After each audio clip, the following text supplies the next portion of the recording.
मी शुभदा दिलीप भोसले आणि माझी मुलगी श्रावणी भोसले तर ती SP Patil architecture of design या कॉलेजमध्ये शिकत आहे. तर ती स्टुडंट काउन्सिलिंगमध्ये ती मेंबर आहे. तर तिने कॉलेजमध्ये खूप म्हणजे चांगले असं हे केलेलं आहे, वेगवेगळे इव्हेंट मॅनेज केलेले आहे. म्हणजे कॉलेजने तिला खूप सपोर्ट करून म्हणजे तिच्यातील काही जे गुण आहेत की सर्वांगीण तिचा विकास होण्यासाठी ते कॉलेजने हेल्प करून लिडरशिप कशी करायची ते पण तिला म्हणजे त्याच्यामध्ये गुण तिच्यामध्ये आलेले आहेत.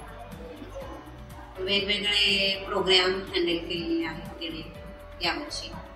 3rd इयरला आहे आपल्या सध्या. मग तिचं हे काम पाहून आणि कॉलेजचं तिला सपोर्टिंग बघून मी हा विषय खूप खुश आहे, आनंदी आहे. त्यामुळं आणि सगळे टीचर्स वगैरे पण खूप मदत करतात, त्यामुळं खूप छान वाटते कॉलेजचा मुलांना.